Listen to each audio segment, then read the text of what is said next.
Hey guys, it's Brian back for Disc Golf Examiner Disc Review. Today I'm joined by Troy Wagner. He's our big arm today. Troy, how are you doing? Very good, you? Pretty good, pretty good. Really excited to do this disc today.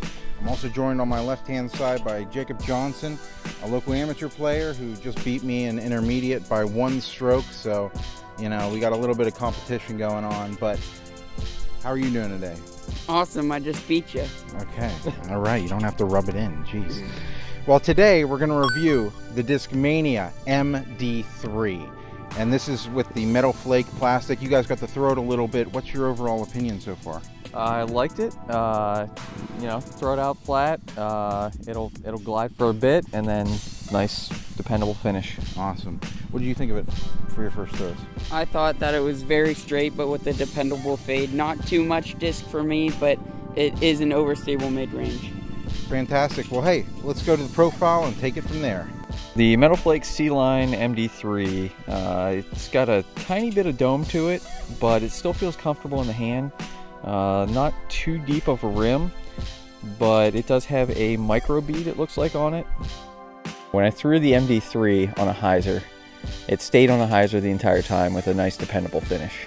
When I threw the MD3 on a hyzer line, it rode the line completely through the rest of the flight, but then dumped at the end.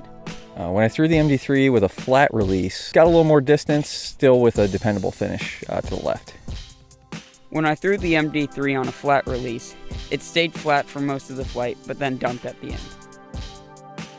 When I threw the MD3 on an anhyzer, it got a little bit more distance than flat, and still finished out with a little bit of a flex.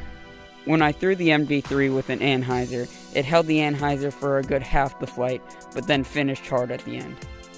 When I threw the MD3 with a sidearm, I put a little bit of hyzer on it out of the hand, and it went basically dead straight.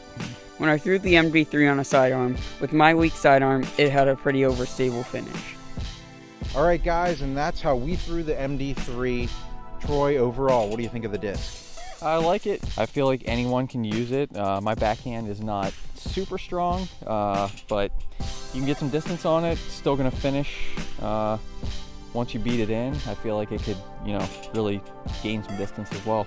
So, right. Yeah, you throw mostly sidearm, so that pretty much showed there in the video how strong your sidearm is. Yep. So, Jacob, what did you think of it? I thought for an AM player, it serves as a very dependable, overstable mid-range, and that could fit in anybody's bag. Yeah, I definitely think that it is one of those discs that amateur players are going to want in their bag for the reliability factor as well as the pros. So, all right, well, that's going to do it for our review of the MD3. Thank you so much for joining us today, guys. And you guys go out there, remember to bang some chains. Have a good week.